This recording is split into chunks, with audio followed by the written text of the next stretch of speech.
रामायण तो कई हैं, वाल्मीकि रामायण, अध्यात्म रामायण, बरवे रामायण, दक्षिण की अनेक, कंबन बंगाल की, असम की।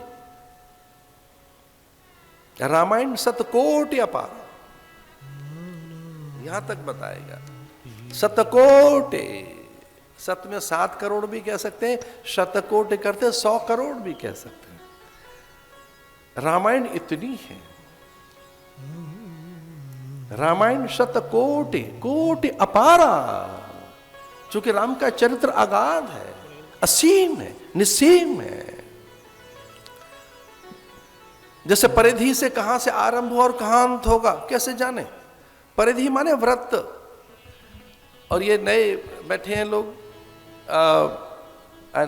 वैसी ऑडियंस है जिसको हिंदी नहीं आती, तो सर्कल समझ लीजिए। व्रत माने सर्कल, तो सर्कल के ऊपर हम कहां से आरंभ करें और कहां अंत होगा, वो पूर्ण है।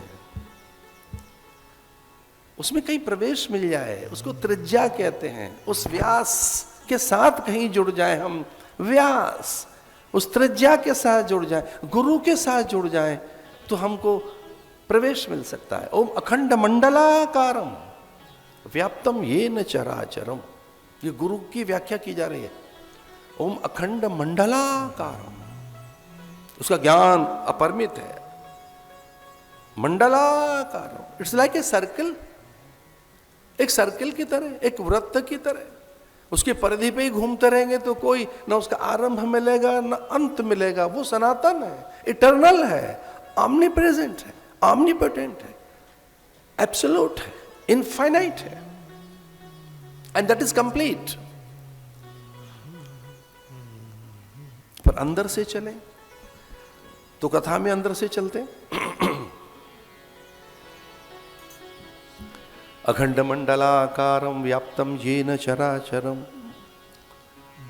तत्पदं दर्शितं येन, जो देखने की सामर्थ्य देता है। इतनी सी बात समझनी है कि सत्य को समझने की, सत्य को देखने की, सत्य को अनुभूत करने की, सत्यनिष्ठ होने की, हम झूठे होके तो न रहे ना, हम एक फेक लाइफ तो न जिए ना, हम किसी कैसे फैक्ट को तो सच न मान लेना जो झूठा हो। अभी तो आजकल ये बातें कह रहे हैं लोग, ये तो भाई बहुत फेक बात है, तो वो सच क्या है? तो फिर बताते हैं कि देखो ये फैक्ट चेक हुआ है, ये फेक है। अच्छा सच क्या है? फिर वो सच बताते। तो जो संवेदांगों के द्वारा समझा जाता है उसको पश्चिम ने सच कहा।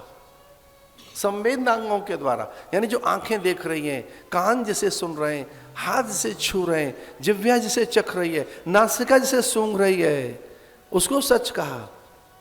कई बार तुम गुठली, छिलका, रस, गंध, सुगंध, मकरंद, उसकी मिष्टता, माधुर्यता, स्वाद, पता नहीं क्या सच है उसमें। पहले तो छिलका उतार कर फेंक दिया फल का, पहले तो उस फल के छिलके को ही समझ रहे थे कि सच है, तो छिलका तो उतार दिया, फिर रस की ओर जा रहे हैं, उसका कोई एरोमा। और धन्य है तुलसी बाबा, उन्होंने पहले अक्षर की उपासना की, अक्षर की उपासना कर। आइए हम रामायण में प्रवेश करते हैं। अक्षर की उपासना, अक्षर की, अक्षर ब्रह्म, जिसका अक्षर नहीं होता, जो मिटता नहीं। अब ये विज्ञान कह रहा है कि शब्द कभी नहीं मिटते, इसकी ध्वनि, इसकी तरंगें, इसका नाद, इसका अनहद कभी नहीं मिटता। कारण रूप से वो विद्यमान है, महाकारण में भी नाद विद्यमान है। नाद माने तरंगें, वाइब्रेशंस, जो है तरंगे। एक छोटे से मिट्टी के कण में लगभग 25 करोड़ जीव, और उसमें इलेक्ट्रॉन की कल्पना करके देखें, परमाणु की कैसी तरंग है उसमें, चलायमानता, निरंतरता, निरंतरता, स्पंदन, एक छोटे से स्पंदन में अडोरियान एक छोटे से अणु के करोड़वें हिस्से में जाकर देखें, स्पंदन है, वाइब्रेशंस हैं, वाइब्रेशंस, वह नाद है, वहां कोई ध्वनि है। और तुलसी बाबा ने किसी देवता को प्रणाम न करते हुए पहले अक्षरों को प्रणाम किया, शब्दों को प्रणाम किया। वर्णानाम संघानाम रसानाम छंदसामपि मंगलानाम च कर्तारो वंदे वाणी विनायको।